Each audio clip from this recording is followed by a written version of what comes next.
Saya Tifal Solesa melanjutkan Kompas Petang, Saudara. Dalam acara World Government Summit pada hari Kamis, Presiden Prabowo Subianto mengumumkan dirinya kembali terpilih sebagai Ketua Umum Partai Gerindra. Dalam pidato sambutannya, Prabowo menyatakan berhalangan hadir dalam acara itu langsung di Dubai, mengingat adanya agenda Kongres Luar Biasa Partai Gerindra di Hambalang, Bogor, Jawa Barat. Lewat video, Prabowo kemudian mengumumkan baru saja dipilih kembali oleh peserta Kongres sebagai Ketua Umum Partai Gerindra untuk 5 tahun ke depan. Ladies and gentlemen, it is indeed a pleasure to join you at the World's Government Summit. I wish I could be there in person, but my schedule made that impossible. I was just elected a few hours ago to another 5 years as General Chairman of my political party. My compliments to the organizers for their excellent work in convening this summit. Sekjen Partai Gerindra Ahmad Muzani menyebut Kongres Luar Biasa ke-7 Partai Gerindra telah menelurkan sejumlah keputusan penting, antara lain menetapkan kembali Prabowo Subianto sebagai Ketua Umum Partai Gerindra, Ketua Dewan Pembina, dan formatur tunggal DPP Partai. Kongres pun meminta Prabowo maju sebagai calon presiden dalam pemilu 2029. Kata Muzani, Prabowo bersedia maju Pilpres dan minta waktu untuk menyelesaikan periode pertama kepresidenannya. DPC, DPD meminta agar Pak Prabowo kembali ditetapkan menjadi ketua umum. Dan yang terakhir, Kongres meminta kepada beliau agar Partai Gerindra dalam Pilpres 2029 bersedia dicalonkan sebagai calon presiden dari Partai Gerindra untuk periode kedua. Terhadap hal ini, beliau menyatakan insya Allah, tapi beliau minta diberi waktu untuk menyelesaikan tugas kepresidenannya, memenuhi janjinya kepada rakyat, tapi beliau mengatakan insya Allah. Ketua Umum Partai Amanat Nasional Zulkifli Hasan yang hadir di arena Kongres Luar Biasa Gerindra di Padepokan Garuda Yaksa Hambalang, Bogor, Jawa Barat memberikan ucapan selamat kepada Prabowo Subianto yang terpilih kembali sebagai Ketua Umum Partai Gerindra dan ditunjuk sebagai calon presiden dalam Pilpres 2029. Soal sikap PAN terhadap pencapresan Prabowo di Pilpres, Zulhas meyakini PAN pada waktunya akan diajak bicara.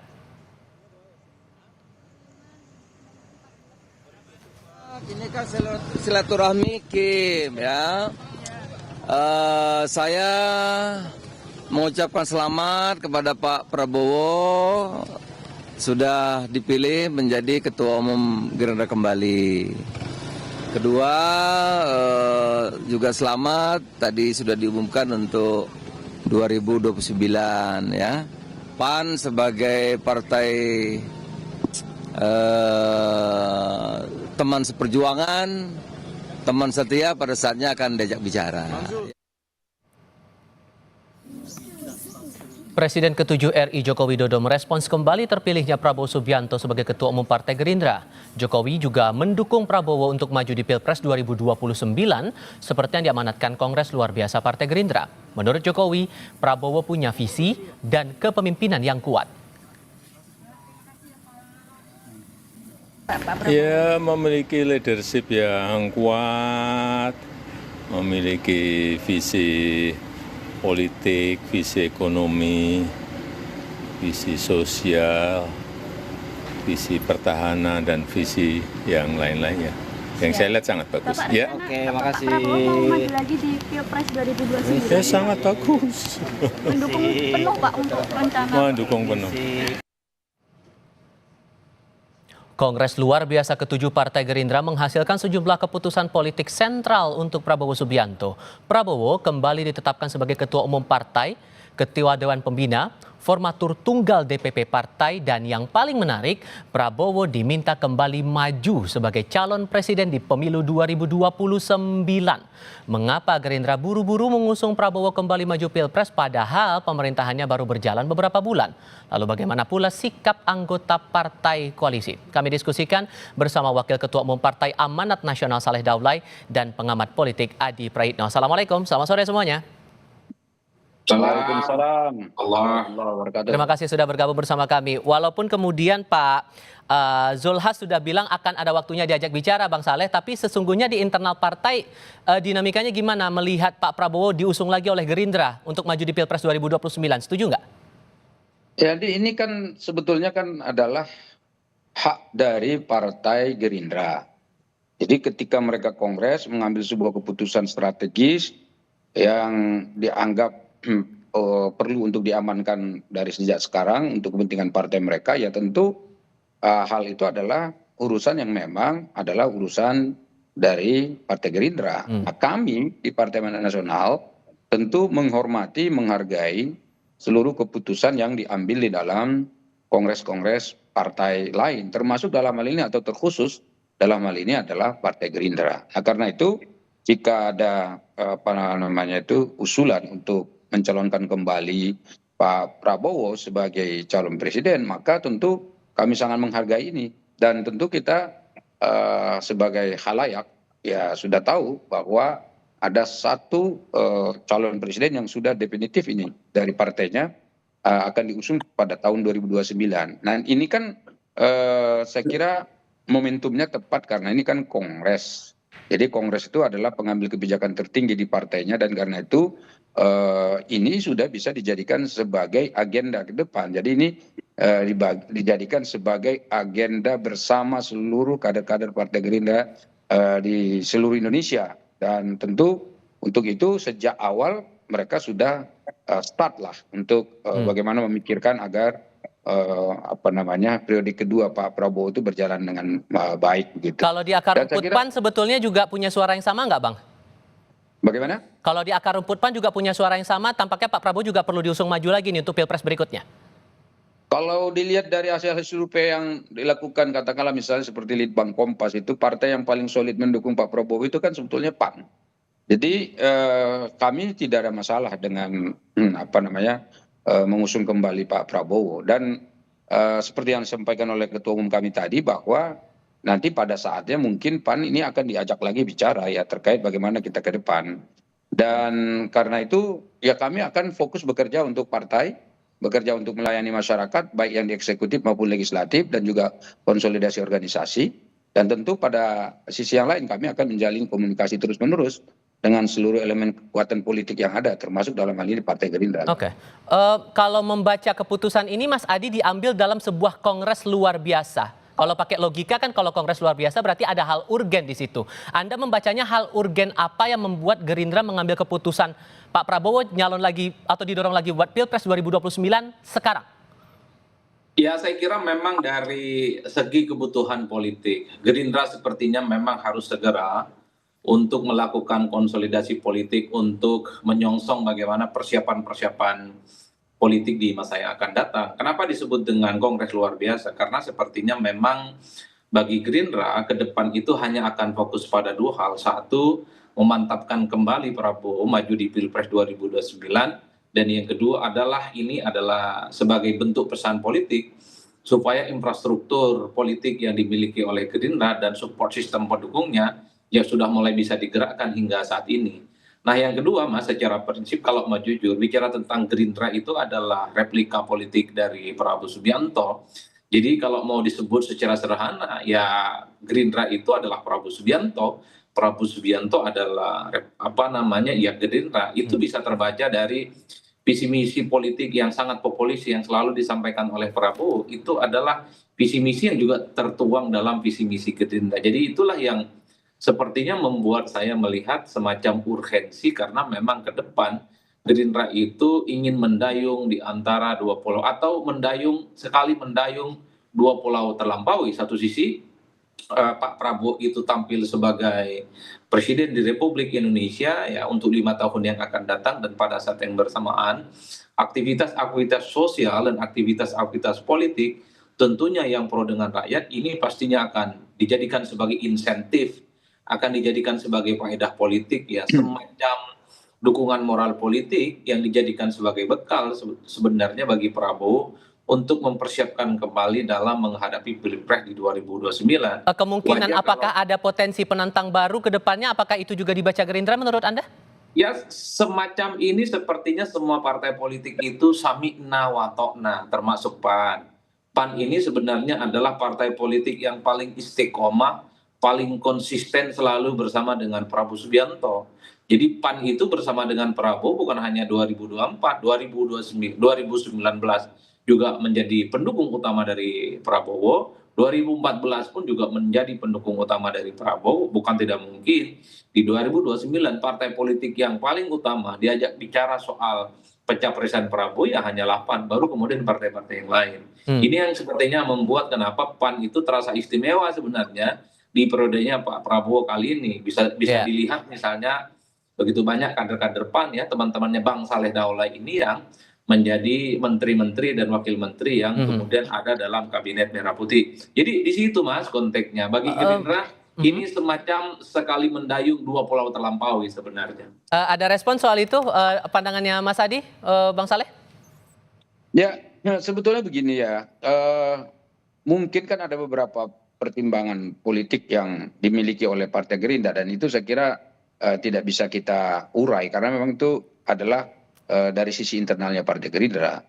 Nah, tetapi kalaupun mau ditafsirkan, saya kira memang semakin cepat diumumkan pencalonan kembali Pak Prabowo, maka kesiapan mesin partainya Prabowo ini ya semakin bagus. Sebab apa? Ini kan sebentar lagi akan ada pelantikan kepala daerah di seluruh Indonesia ya. Kalau tidak salah kan nanti tanggal 20 yang pertama.